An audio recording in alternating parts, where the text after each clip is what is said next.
નમસ્કાર, આપ જોઈ રહ્યા છો ધ લોકસત્તા. હું છું મનોજ શર્મા. વડોદરામાં રહેતી એક દીકરી 11 જૂને લગ્ન કરવા જઈ રહી છે.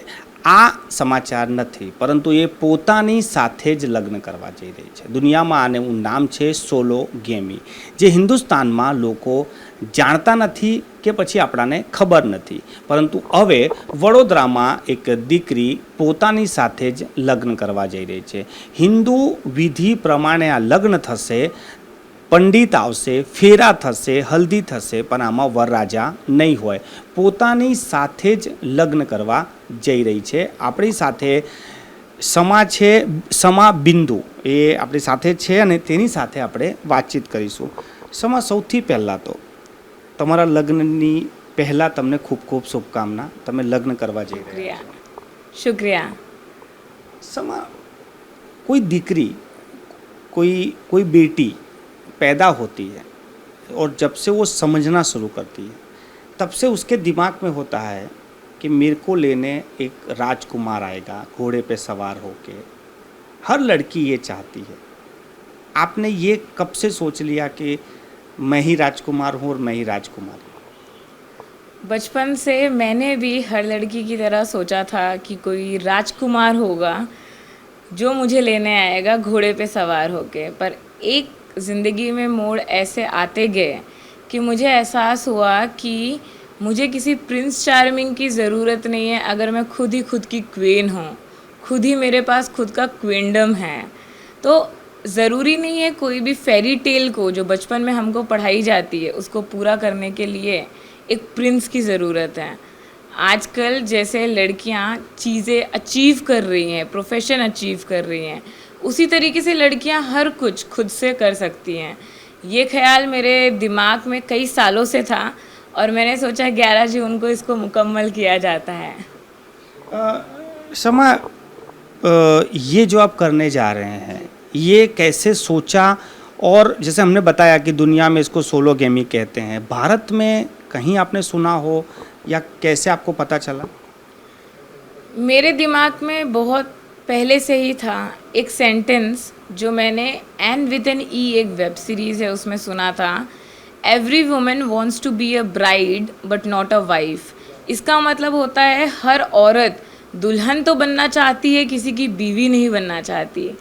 सब औरतों को सजना संवरना तोहफे मिलना पसंद होता है, लेकिन उसके अगले दिन क्या, किसी और के घर में जाके क्या वो रानी बन रही है या नौकरानी बन रही है, उसको खुद नहीं पता होता. ये ख्याल मेरे दिमाग में 2-3 साल से था कि मुझे भी सब कुछ करना है, तैयार होना है, शादी करनी है, पर मुझे किसी की बीवी नहीं बनना था. तो इन दी एंड मैंने ये सोचा कि मैं खुद से ही शादी करूँगी, जहाँ पे मैं तैयार भी होंगी, रस्में भी करूँगी, मेरे दोस्त भी आएंगे, पर अगले दिन मैं मेरे घर में वापस आऊँगी. लेकिन इस समय ये जो आप बता रहे हैं ये आपकी सोच हो सकती है, लेकिन हम लोगों के भी सवाल हैं कि जब एक लड़की किसी घर में शादी करके जाती है तो लड़की के तौर पे देखा जाए, यदि आप बताते हैं कि हम किसी घर पे क्यों जाएं, लेकिन एक पहलू ये भी है कि जिस दिन आप उस घर में कदम रखते हैं उस घर के आप मालिक हो जाते हैं, आधे मालिक बने बनाए. जी, उस घर के ऑफ कोर्स मालिक हो जाते हैं. लीगली कॉन्स्टिट्यूशनली आपका घर आधा हो जाता है. बट कुछ चीज़ें हैं जो समाज को नहीं दिखाई देती, जो हम नहीं देख पाते. घर के अंदर क्या हो रहा है, दीवारों के अंदर क्या हो रहा है, क्या वो सिर्फ पेपर्स पे मालकिन है या सही में मालकिन है. और जैसा आपने कहा सोलोगेमी, जैसे ही मैं सोचने लगी कि मुझे खुद से शादी करनी है और शादी के अगला दिन मुझे नहीं चाहिए, शादी वाला दिन चाहिए पर अगला दिन नहीं, तो मैंने सर्च किया ऑनलाइन जाके क्या किसी ने खुद से शादी की है. और मैंने देखा कि ये है, लोगों ने खुद से शादी की है दुनिया भर में, पर इंडिया में नहीं की है. और तब मेरे दिमाग में आया क्यों ना मैं शुरुआत करूं, क्यों ना मैं खुद से शादी करूं, जहाँ पे मुझे अगले दिन किसी और के घर नहीं, खुद के घर में ही मेरा कंकु पगला करके खुद ही मैं खुद के घर में खुद का स्वागत करूं. समझ, जब ये आपने आपके परिवार में या आपके दोस्तों को बताया होगा और ख़ास करके जब आपने पंडित से ये कहा होगा कि मुझे ऐसा कुछ करना है, क्या रिएक्शन था? सबसे पहले मैं मेरी मम्मी की बात करूँगी. जैसे ही मैंने मेरी मम्मी को कॉल करके बताया कि मम्मी मैं शादी करने जा रही हूँ, उन्होंने बोला क्या बात कर रही हो, पागल हो गई हो तुम. अभी तुम्हारी उम्र ही क्या है शादी करने की। मैंने कहा मम्मी मैं किसी और से शादी नहीं करने जा रही हूँ। उन्होंने बोला तो फिर क्या मजाक है। मैंने बोला खुद से शादी करने जा रही हूँ। तो वो और ज़्यादा घबरा गई। किसी और से शादी कर रही होती तो चलो मैं मिलती, देखती, समझती, हाँ करती। खुद से शादी क्या होती है। मेरी मम्मी ने फ़ोन काट दिया। उनको लगा मैं मजाक कर रही हूँ, मजाक मजाक में चीज़ें बोल रही हूँ। पर मैंने उनको समझाया कि मैं बहुत सीरियस हूँ इस बारे में। मैं ढूंढ रही हूँ पंडित शादी करने के लिए। और इन दी एंड वो मान गई। पर वो आ नहीं पाएंगी बिकॉज उनको अस्थमा है और दूसरे रीजंस है इस वजह से। पर उनका पूरा साथ और सपोर्ट मेरे साथ ही है। वो वीडियो कॉल पे मेरे साथ रहेंगी। रही बात पंडित की, जितने भी पंडित लोगों से मैंने बात की उन्होंने कहा आप क्या बात कर रही हैं, आप मजाक कर रही हैं, आप होश में हैं। क्योंकि वर के बिना विधि पूरी नहीं होती, दूल्हे के बिना शादी कैसे होगी। तभी मैं एक पंडित जी से मिली जिनको मैंने सोलोगेमी का कंसेप्ट समझाया, जिनको मैंने समझाया कि ये शादी होती क्या है। और उसके बाद ये शादी के लिए उन्होंने हाँ बोली और फिर मुझे मेरा पंडित मिल गया। जिस तरह से बताएं कि जैसे मैंने पहला सवाल पूछा था कि हर लड़की के समझदार होने से वो सोचती है कि मेरा दूल्हा आएगा, घोड़े पे सवार होके आएगा। वैसे हर लड़की शादी से पहले काफ़ी तैयारियां करती हैं कि वो क्या ड्रेसअप करेगी, कैसे तैयार होगी, लोग उसे देखेंगे, उसकी वरमाला होगी। तो आप जब आपसे ही खुद से शादी कर रहे हैं तो इन सब तैयारियों पे कितना फोकस है? बहुत ही ज़्यादा। मुझे पहली बार पता चल रहा है शादी में माँ बाप इतना ज़्यादा खर्चा करते हैं, इतनी मेहनत लगती है। मैं सोचती थी 4-5 लाख 10 लाख खर्च कहाँ होते हैं, सिर्फ खाना खिलाना है, जगह बुक करना है, कपड़े खरीदने हैं। लेकिन जब मैं खुद से खुद की शादी की तैयारी कर रही हूँ तब मुझे एहसास हो रहा है। मुझे 12-12 घंटे लग जाते हैं कपड़े सिलेक्ट करने में, कपड़े देखने में, ब्लाउज़ सिलाने में, ब्लाउज़ के साथ ऑर्नामेंट्स लेने में। हल्दी की रस्में होंगी क्योंकि मुझे सब विधि विधान के साथ करना है। तो पंडित का सामान लाना, तो इसमें तो मेरा जॉब भी चल रहा है फुल टाइम। तो फुल टाइम मैं ये जॉब कर रही हूँ, शादी की तैयारी, फुल टाइम मेरे नौकरी का काम कर रही हूँ।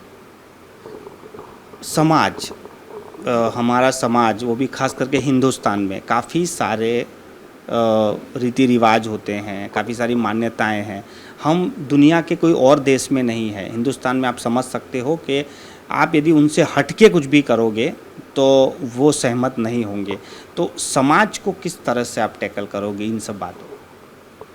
ये तो मेरे साथ बचपन से होता आया है। मेरे शरीर पे 19-20 टैटू हैं। मैं 2 महीने पहले टकली हुई थी और अभी मैं खुद से शादी करूँगी। समाज ने, मैं ऐसा नहीं कहूँगी समाज गलत है, आधे टाइम समाज ने मुझे स्वीकारा भी है और धिक्कारा भी है, दोनों बराबर में हिस्सा दिया है समाज ने।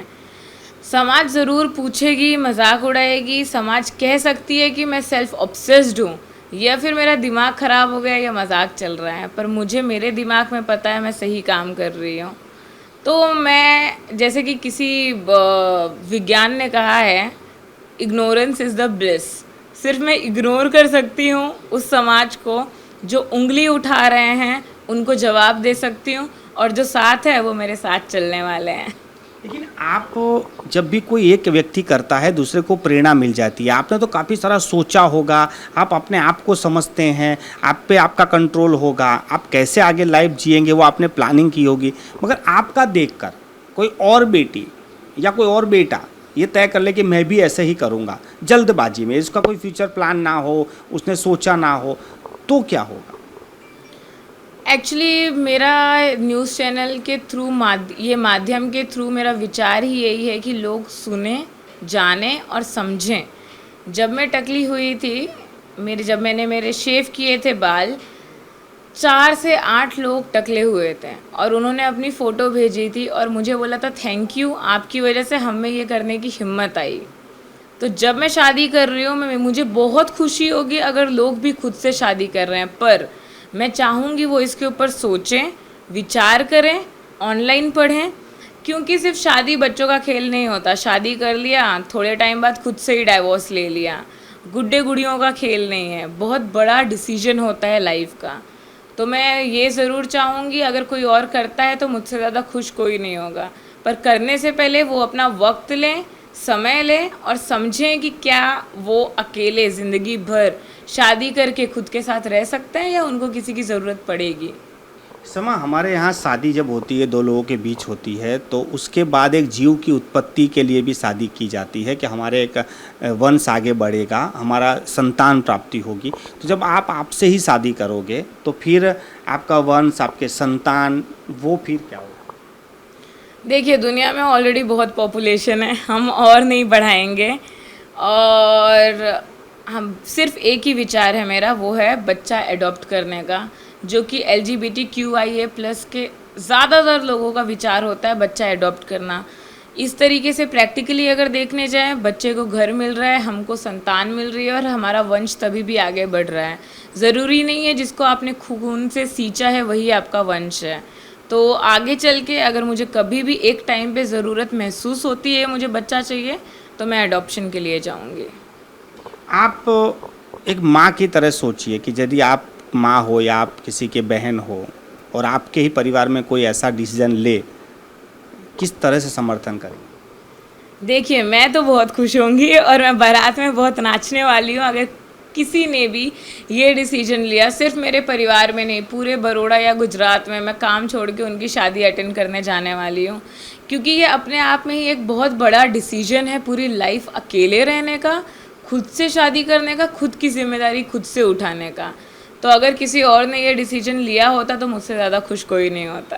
अक्सर जिस तरह से आप बात कर रहे हैं, आपका विरोध भी हो सकता है इस मामले में, आपका बहुत विरोध हो सकता है, उसके लिए कितने तैयार हैं आप?